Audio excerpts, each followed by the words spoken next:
بسم الله الرحمن الرحيم والحمد لله رب العالمين والصلاة والسلام على أشرف الأنبياء وسيد المرسلين وخاتم النبيين الحبيب المصطفى محمد وعلى أهل بيته الطيبين الطاهرين وصحابته الكرام المنتجبين. In the name of God, the compassionate, the merciful, all the praises is due to God, and may all the peace and the blessings be upon the Prophet Muhammad and upon his purified progeny and the believers of his companions.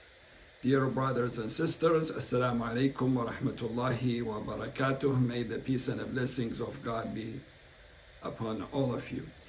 We continue with our Quran study, chapter 25, Surah Alforqan. Today we want to start with verse number 3, inshallah, and we'll continue as much as we can for about half an hour or maybe a little bit more.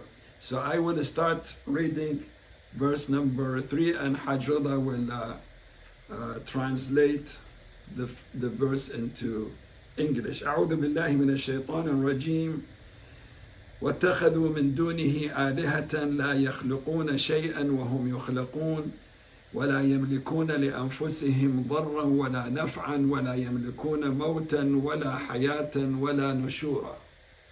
Yet they have chosen gods beside him, who cannot create, but are themselves created.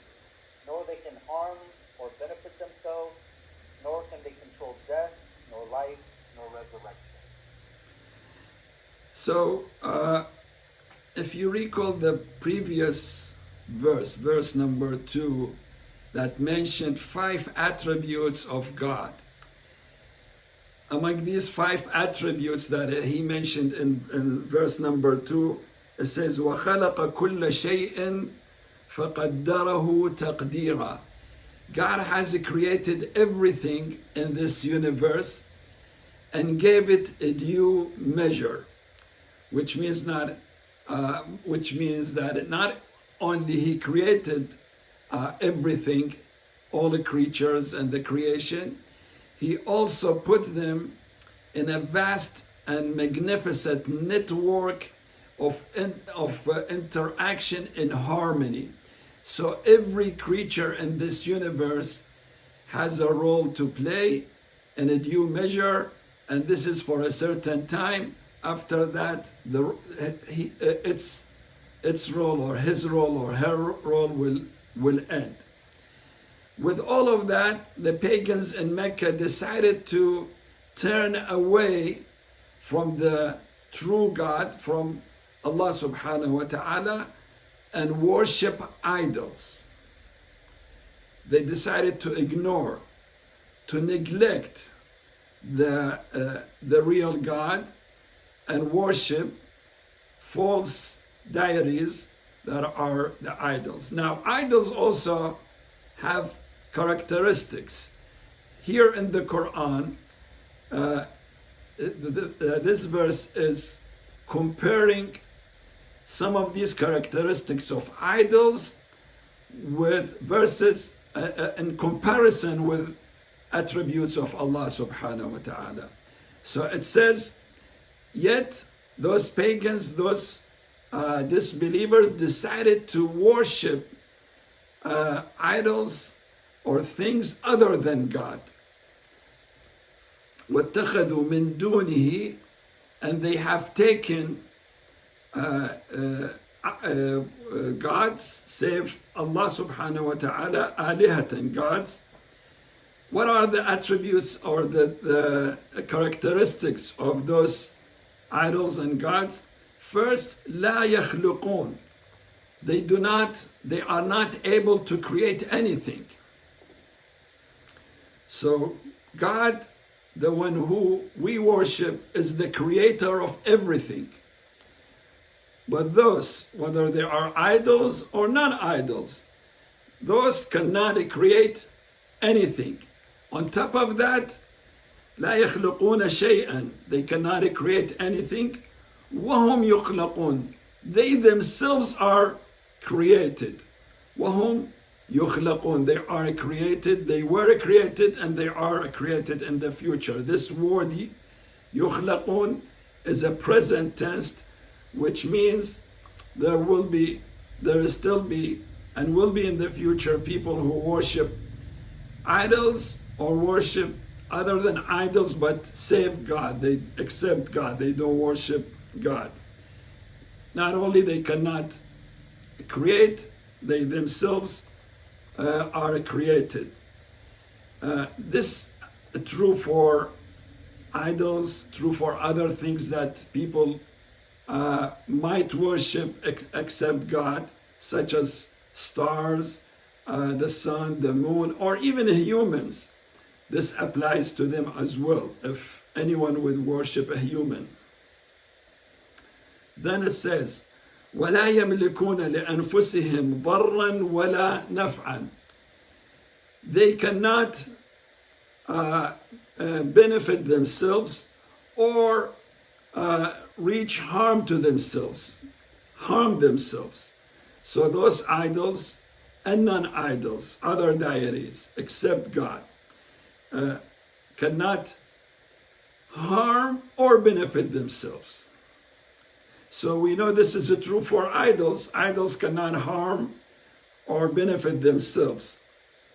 What about humans? Somebody who might worship a human. Humans, they say that they can help themselves. They can do something that benefits themselves, and they can do something that may hurt themselves. For example, they might eat something good that benefits them, or they might eat something poisonous that might hurt themselves. What about those? Somebody may say, might raise this question and may say, oh, see, we have found some discrepancies, some flaws in the Quran. Well, I would say, do not rush, just wait, because the Quran has already answered this question 14 centuries ago. The Quran says in verse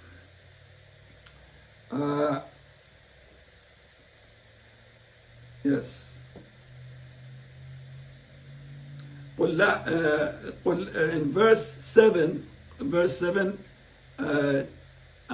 chapter 7, verse 188, قُلْ لَا أَمْلِكُ لِنَفْسِي نَفْعًا وَلَا ضَرًّا إِلَّا مَا شَاءَ اللَّهِ.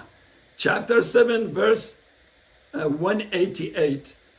Muhammad, you tell them that I cannot do good or benefit myself or harm myself except with the wish of God, with the will of God. Very obvious that, this is the Prophet Muhammad is a human.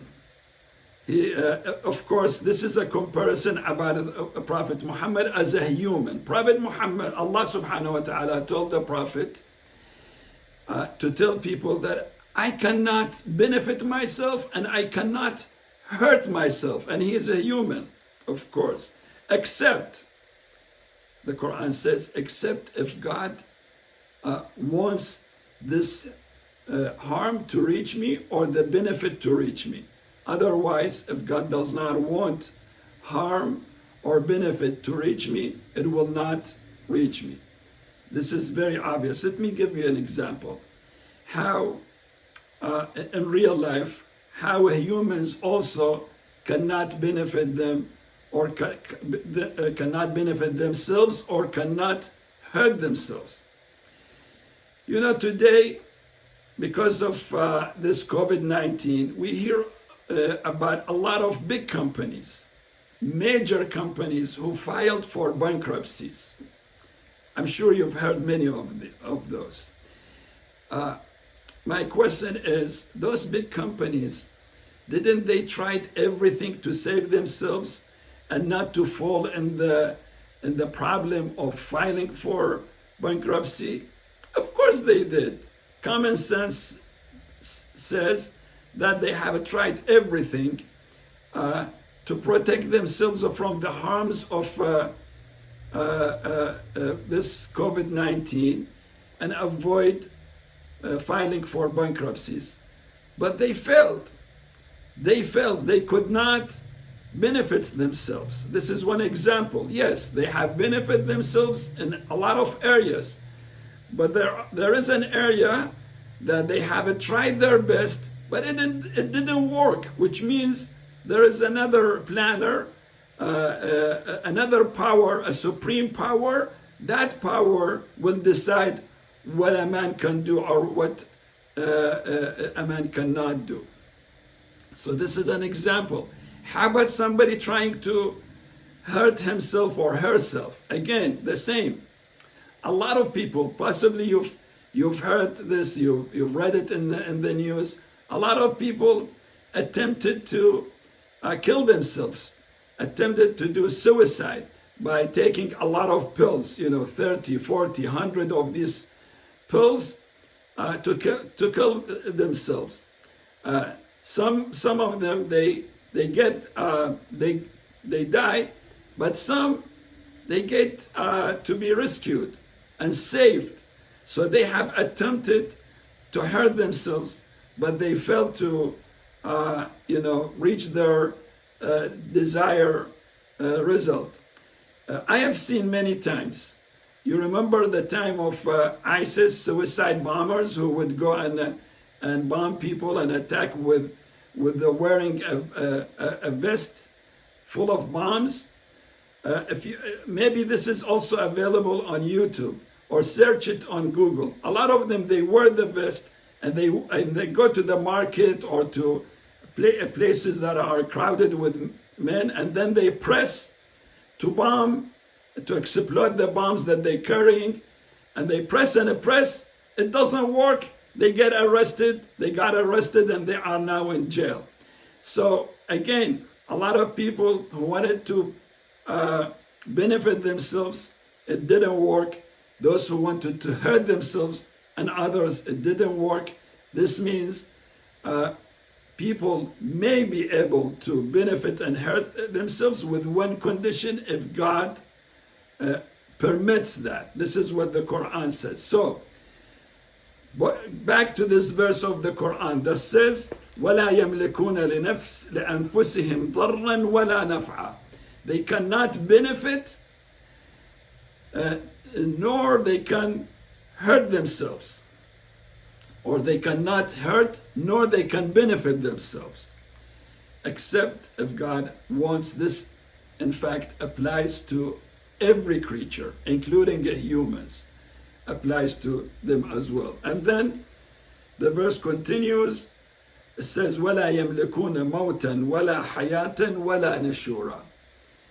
They have no control over death, life, nor resurrection.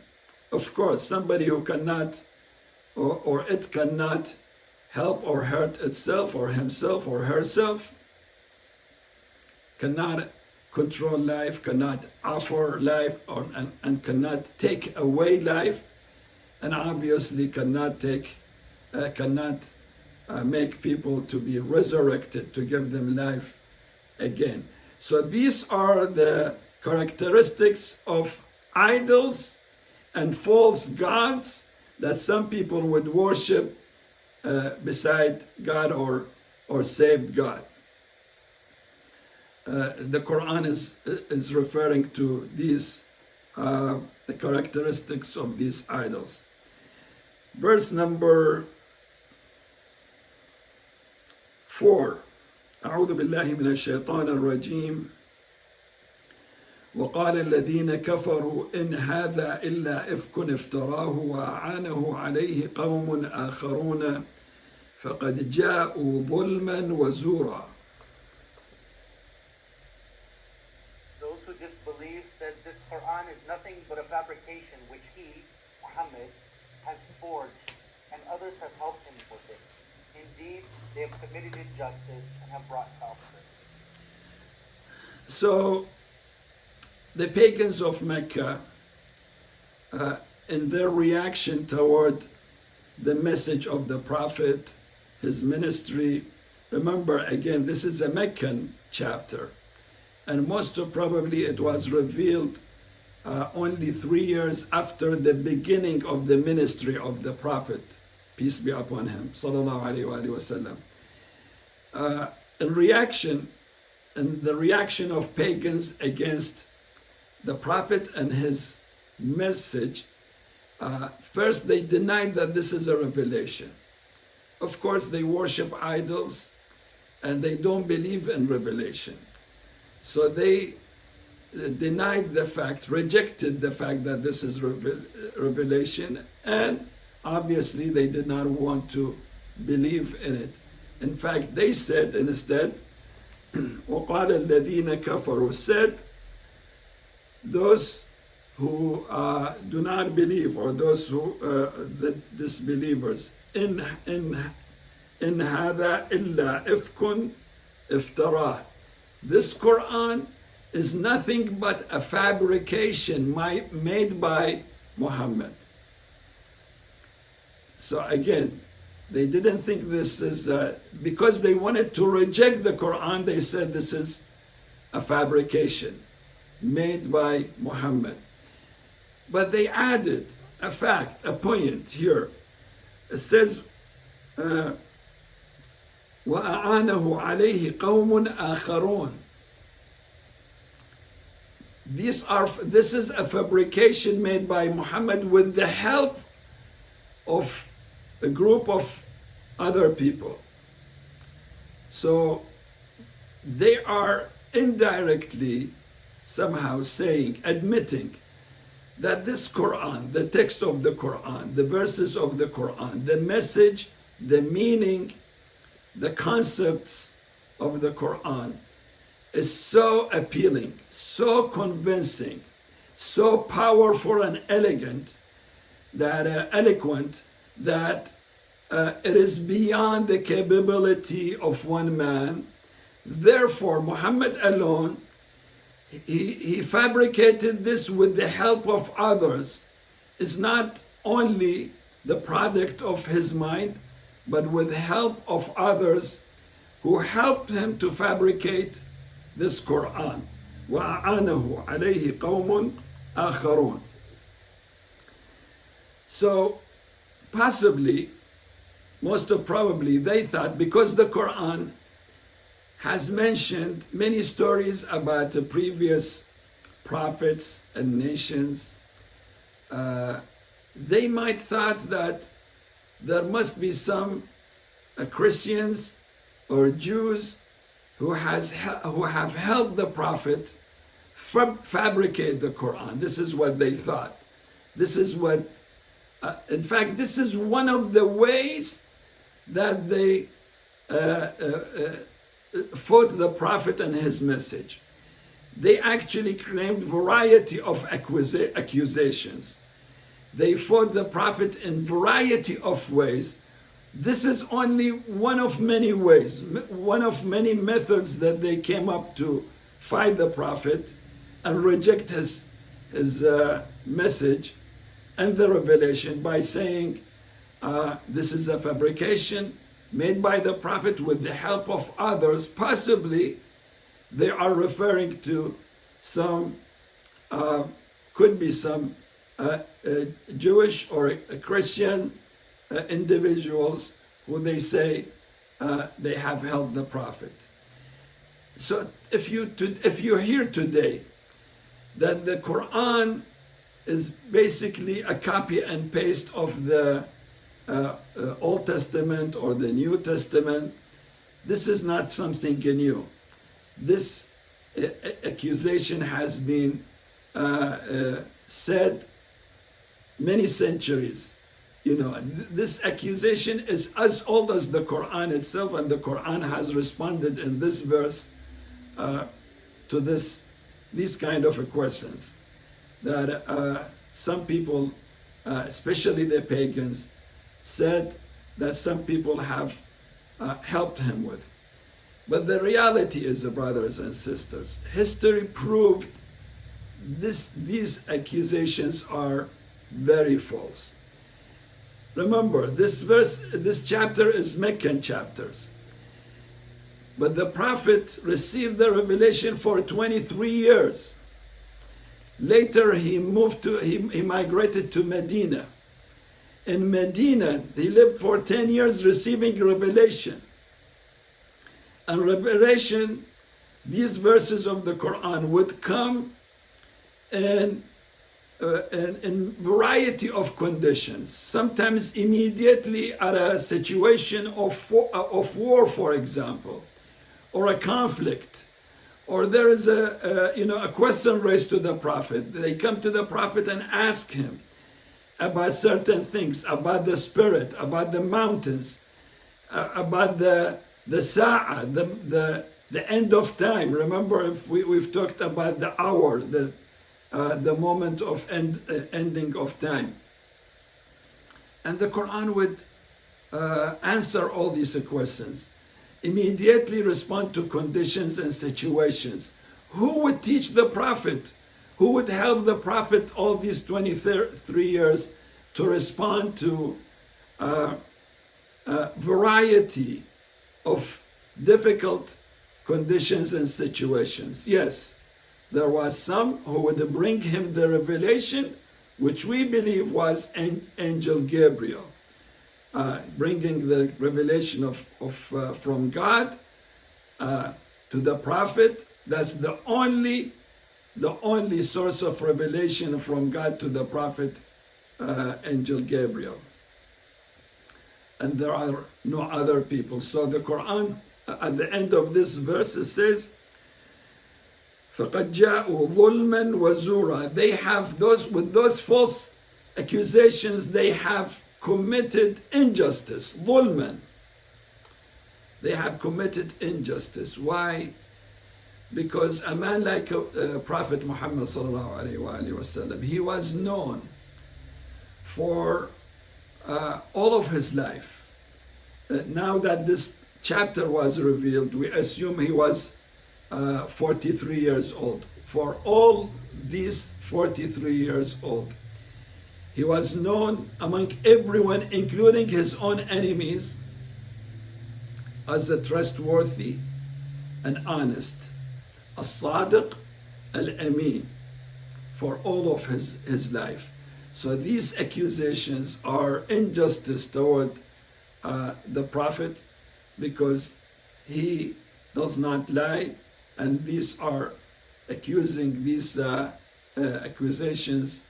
accusing the Prophet of lying. It's unjust. And also it says wazura, falsehood. Of course, they did not have any evidences. They did not have any proof of that. They just came up with these accusations to reject the message of the Quran, to reject the ministry of the Prophet, and also to fight him and his followers. All right, verse number 5. أعوذ بالله من الشيطان الرجيم وقالوا أساطير الأولين اكتتبها فهي تملى عليه بكرة وأصيلا. And they said, fables of the ancients, which he has caused to be written down, they are read to him in the morning and the evening.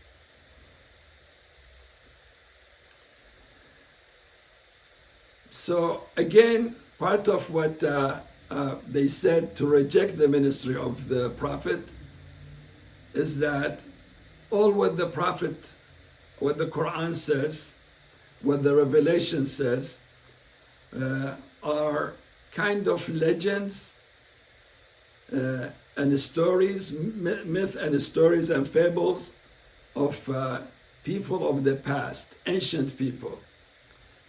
This is what the Quran is all about.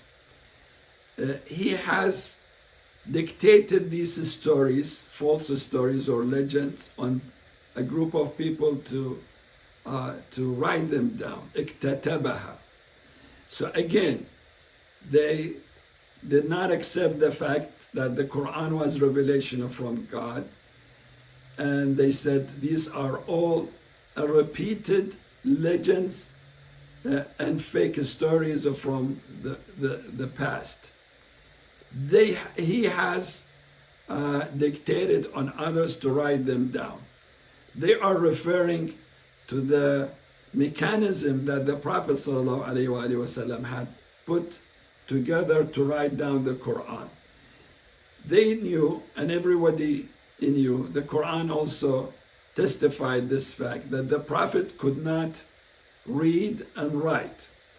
So what the truth was is that when the Prophet ﷺ would receive the revelation from God, a verse or verses, he would recite them loud. And after reciting loud, he has asked a few companions, those who can read and write correctly.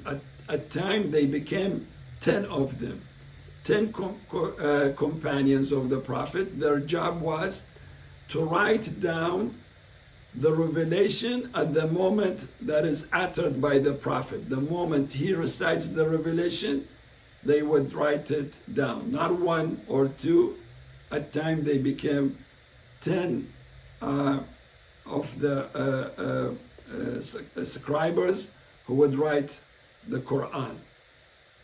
Kutab al-Wahi in Arabic, they are named. When they write it down, he would ask them to recite what they have said, to read what they have read, to read what they have wrote, to make sure that they have written the correct revelation. So they would read. If they made a mistake, he would correct them. And this is how the Quran was written down, was documented. This is, in fact, why we believe that the Quran that we have, this Quran, is exactly the same Quran that was revealed to the Prophet Muhammad sallallahu alaihi wasallam, of course in its original language, in Arabic, because it was documented and written down exactly at the moment of revelation, with no word more and no word less. And not only one person or two person, but 10 companions, they wrote down this, so they made sure that nobody will make mistake. If somebody will make mistake, there are 9 or 8 other companions who would write it in the right revelation. So this is how the Quran was written down, and this is why we believe we do have exactly the same Quran. And in fact, the recent discoveries, I think a year or 2 years ago, there were discoveries of a very ancient copy of the Quran, version of the Quran, and they compare it with the Quran that we have right now. It is exactly the same Quran. Nothing has changed through 14 centuries, since the beginning of the revelation until now. And it will not change, because God has promised in the Quran that this revelation will not be changed. It is protected by God. So we go back to the verse. They said those are all ancient legends and fake stories. He would dictate them on somebody to write them down. Of course, the word اكتتبها, some of the commentators say the meaning of the word اكتتبها is that somebody read out some verses to the Prophet. He himself wrote them down. But of course, I believe the first interpretation of this word is a correct one, not the second that I just mentioned. So they said he dictated these verses on others who wrote it down, but somebody told him what to do. They say, Tumla alayhim, verse number 5 again.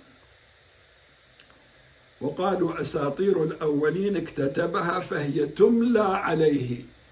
It has been read out to him in the morning and in the evening. بكرة وأصيلا, early morning and in the evening. somebody is teaching him, somebody is reading out from other sources to him, so he would come, recite them again, and ask people to write them down. Why in the morning and in the evening?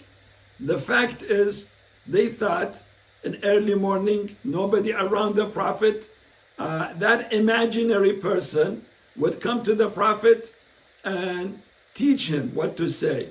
And again, in the end of the day and the evening, when there is nobody around, in the darkness of the night, that imaginary person would come and teach the Prophet what to say. That's their imagination, assumption. Of course, this proved to be false by history, because the Prophet ﷺ would be with his companions sometimes for more than 24 hours, for weeks, days and weeks, with them, spending time with them all the time, day and night, and he would receive revelation. And sometimes it is a situation that responding to an immediate condition, such as a command of defense or a command for, charity, or a guidance for something that is confusing the community. And then the Prophet ﷺ would receive the revelation and say it out loud, and others are writing down. So history has proved that this is a false accusation. And then I would like to respond to the fact that somebody would say the Quran, in fact, has copied the Bible, the Old Testament or the New Testament. I have been personally asked this question by many of our dear Christian friends, that, okay, in the Quran there are many stories that are copied from the Bible. In response to this, in fact, the Quran itself first responded to this accusation. The Arabs in Mecca, the Quran says, I'll tell you in chapter 16, verse 103, وَلَقَدْ نَعْلَمُ أَنَّهُمْ يَقُولُونَ, we know, which means God knows. God is saying, I know. إِنَّهُمْ يَقُولُونَ, that they say, the non-believers, the disbelievers, in regard with your ministry, and that they say, إِنَّهُ يُعَلِّمُهُ بَشَرٌ, a human is teaching him, teaching the Prophet. There is a man teaching the Prophet. So the Quran responses, لسان الذي يلحدون إليه أعجمي وهذا لسان عربي مبين.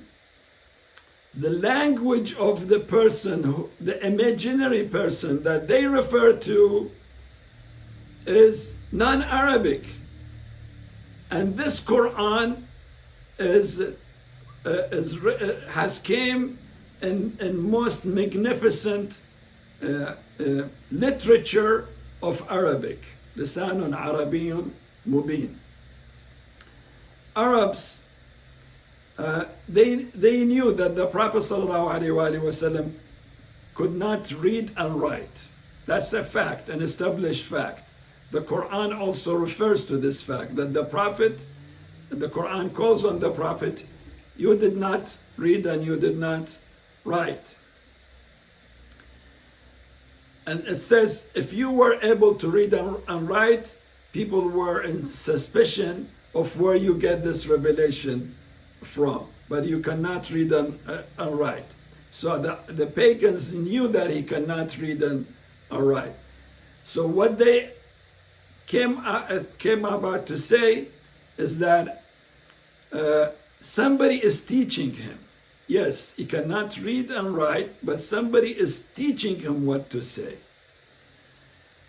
Of course, they are referring possibly to somebody who is a Christian or Jewish who is teaching the Prophet, knowing about stories of previous prophets and nations.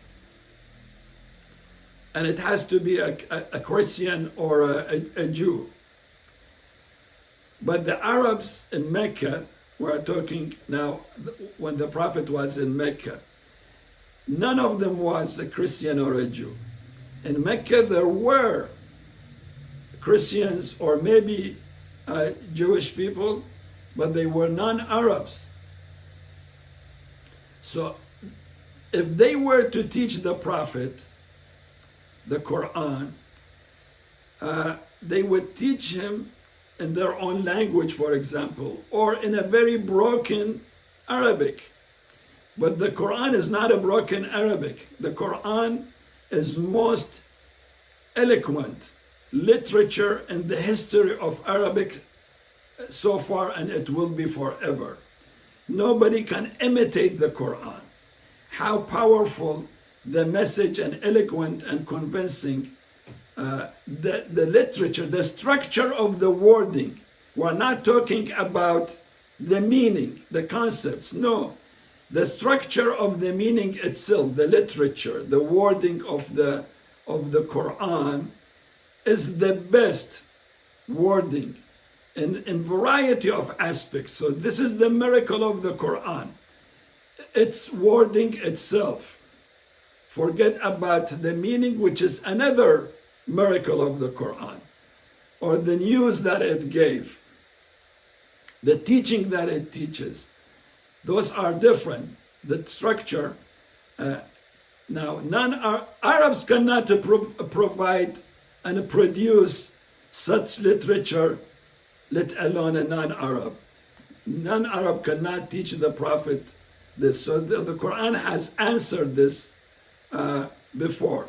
But again, other evidences that the Quran has not copied and pasted the Old Testament and the New Testament for many reasons. One, there are many stories in the Quran that are not mentioned in the Bible. And there are many stories in the Bible not mentioned in the Quran, both ways. There are stories in the Quran about, for example, the people of the cave, not mentioned in the Bible.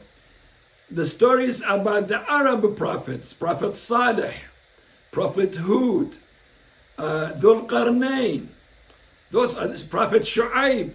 Those are stories that are in the Quran and not mentioned neither in the Old Testament nor in the New Testament. There are stories and statements in the Bible not mentioned in the Quran. The Bible, for example, says the earth was created on the third day of the 7 days, and the sun was created on the fourth day. But nothing of that is mentioned in the Quran. The story of the prophet Jacob wrestling with God and basically ask him to bless him, not mentioned in the Quran, and many others. Unfortunately, we passed our time and we cannot. I cannot give a lot of these examples. So many stories in the Quran not mentioned in the Bible, many stories in the Bible not mentioned in the Quran. Finally, I would like to say that yes, there are themes and stories that mentioned in the Bible and presented in the Quran in a different version, not exactly the same version of the Bible, in a different narration and different version. And the Quran does not deny that. In fact, the Quran has already mentioned this, that many of the teachings of the Quran are rooted in the previous divine books. For example, the Quran says, إِنَّ هَذَا لَفِي الصُّحُفِ الْأُولَى صُحُفِ إِبْرَاهِيمَ وَمُوسَى. These teachings, these verses are already available in the previous divine papers or books. صُحُفِ الْأُولَى, the earlier papers and books. صُحُفِ إِبْرَاهِيمَ وَمُوسَى, the books and the papers of Abraham based on the Quran. Abraham also had a divine book. وَمُوسَى, and the Prophet Moses, peace be upon all of them and upon our Prophet. In fact, in another verse, the Quran says very clearly, الذين يتبعون الرسول النبي الأمي الذي يجدونه مكتوبا عندهم في التوراة والإنجيل. This is in chapter 7, verse 157. Those who follow the prophet, those who follow the messenger of God, the messenger, al-Rasul al-Nabi, the messenger and the prophet, al-Ummi, who cannot read and write, الذي يجدونه مكتوبا, which they can find him mentioned, written in the Torah and in the Gospel. So the Quran actually refers to some of the teachings, some of the things that are already mentioned in the Gospel, and before the Gospel, the Torah. So to summarize this, yes, there are certain stories mentioned in the Bible. The Quran has mentioned them, but with a different narration. But in no way that the Prophet ﷺ has copied and pasted these stories. In fact, because the Quran came later, it is very fair that the Quran would refer to what is mentioned there and offer its own versions of the story, because the Quran believes there should be some correction in some beliefs, some practices, and some stories that are mentioned in the previous revelations. With this, I come to the end of the Quran study tonight. We'll see you, inshallah, next session. Wassalamu alaikum wa rahmatullahi wa barakatuh. I would like to conclude with reciting the opening chapter of the Quran for the healing of those who are ill and sick, and for the blessings of the soul of mu'mineen and mu'minat, and for the help of all of those who are facing a lot of discomfort and hardship through this pandemic. Bismillah ar-Rahman ar-Rahim. Alhamdulillahi Rabbil Alameen. Ar-Rahman ar-Rahim. مالك يوم الدين إياك نعبد وإياك نستعين اهدنا الصراط المستقيم صراط الذين أنعمت عليهم غير المغضوب عليهم ولا الضالين اللهم صل على محمد وآل محمد والسلام عليكم ورحمة الله وبركاته.